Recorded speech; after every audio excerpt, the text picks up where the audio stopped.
మీరు ఎప్పుడైనా దేవుడు చెడు మీద చర్య తీసుకోవడంలో ఎందుకు ఆలస్యం చేస్తారో ఆశ్చర్యపడ్డారా? ఈ రోజు కథ మనకు చెబుతుంది. దేవుని న్యాయం ఆలస్యమవుతుందేమో కానీ అది ఎప్పుడూ తప్పదు.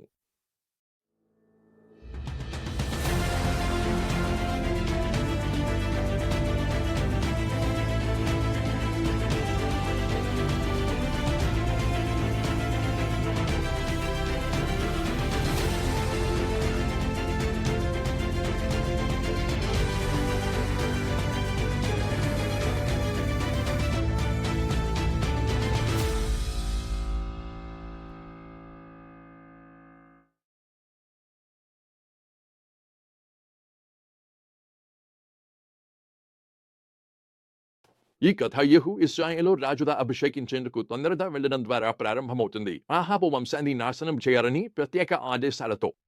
ఇది యాదృచ్ఛిక హింస కాదు. ఇది సంవత్సరాలుగా జరిగిన చెడుకు దేవుని న్యాయం తగిలిన సందర్భం. నాబోతు కోట గుర్తుందా?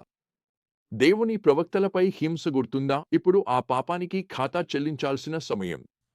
ఈ సంఘటనలు ఎంత వేగంగా జరుగుతాయో చూడండి. యెహూ పిచ్చివాడిలా యెజబెలు వైపు దూసుకెళ్తాడు. రాజు యోరాం, నీవు శాంతి కోసం వచ్చావా? యెహూ ప్రతిస్పందన భయానకంగా ఉంది. నీ తల్లి యెజబెలు విగ్రహారాధన, మాయాజాలం ఇంకా విస్తృతంగా ఉన్నంత వరకు శాంతి ఎలా ఉంటుంది అని. తర్వాత ఒక బాణంతోనే యెహూ అహాబు రక్తం యెజ్రెయేలు భూమిపై కారుతుందని ఉన్న ప్రవచనాన్ని నెరవేర్చాడు. కాని యెజబెలు అంతం మాత్రం మరింత నాటకీయంగా ఉంటుంది.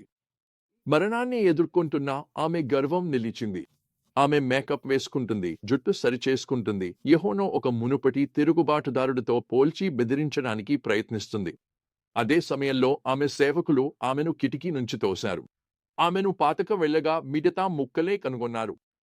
కుక్కను ఆమె శరీరాన్ని తినేశాయి. ఇది ఎలీయా ప్రవచించినట్లే జరిగింది. వావ్! నేను చెప్పేది దేవుని వాక్యం నెరవేరుతుంది. దేవుని వాక్యం నిజమే.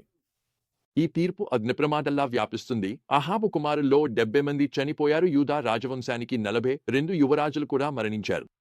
యెహూ బయల్కు పూజారుల కోసం వేసిన తెలివైన ఉచ్చు వస్తుంది. వారందరినీ వారి దేవాలయంలో కూడగట్టి పూర్తిగా నాశనం చేస్తాడు. అహాబు, యెజబెలు ఇశ్రాయేల్లో నాటిన దుష్టత పూర్తిగా పీకివేయబడుతోంది. అయినా ఈ తీర్పులో కూడా మనం న్యాయం మరియు క్షమను చూస్తాము. అహాబు వంశం నాశనం చేయబడినప్పటికీ దేవుడు దావీదు వంశానికి చెందిన ఒక చిన్న పిల్లను, చిన్న జోయాష్ను 6 సంవత్సరాలు దేవాలయంలో దాచిపెట్టి తుఫాను నుంచి కాపాడిన మృదువైన మొక్కలా రక్షించాడు. అతడు భవిష్యత్తుకు ఆశను సూచిస్తాడు. మరి ఈ సత్యాలను మనం ఈరోజు ఎలా వర్తించుకోవచ్చు? మొదటిగా, దేవుని తీర్పు ఆలస్యం అవుతుందనిపించడాన్ని బలహీనతగా భావించకండి. ఆయన మన పశ్చాత్తాపానికి సమయం ఇస్తాడు, కానీ ఎప్పటికీ మర్చిపోడు. న్యాయం జరుగుతుంది.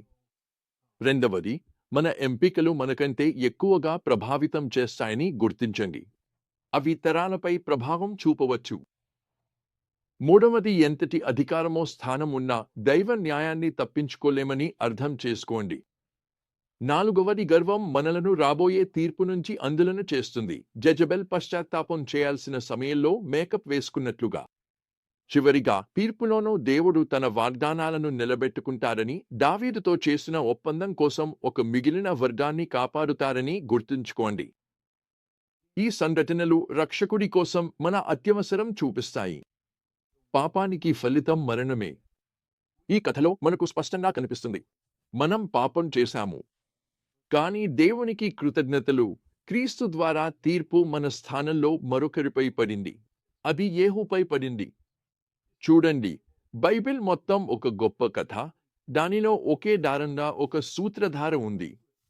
అది దేవుని ప్రేమను, మనిషి అంతటినీ రాబోయే తీర్పు నుండి విమోచన, క్షమ, రక్షణను తీసుకువచ్చే వాడి అవసరాన్ని చూపిస్తుంది. దేవుడు పవిత్రుడు, న్యాయవంతుడు. యెహూ క్రూసుపై చేసిన అద్భుతం ఏమిటంటే, మనం పొందాల్సిన తీర్పును ఆయన తనపై తీసుకున్నాడు. మనము మరణించడానికి అర్హులం, కానీ దేవుడు విశ్వాసవంతుడు. ఆయన మనలను ప్రేమిస్తాడు. దేవుడు యోవాషును ఎలా కాపాడాడో ఆయన తన కుమారుని ద్వారా తప్పించుకునే మార్గాన్ని కూడా కల్పించాడు. ప్రశ్న ఏమిటంటే, మనం మనలను వినమ్రంగా చేసుకుని ఆయన కృపను అంగీకరిస్తామా? ఇలా ఆయన న్యాయాన్ని ఎదుర్కొంటాం. ఎందుకంటే చివరికి మనలో ప్రతి ఒక్కరూ దేవుని కృపను లేదా ఆయన న్యాయాన్ని ఎదుర్కొంటాం.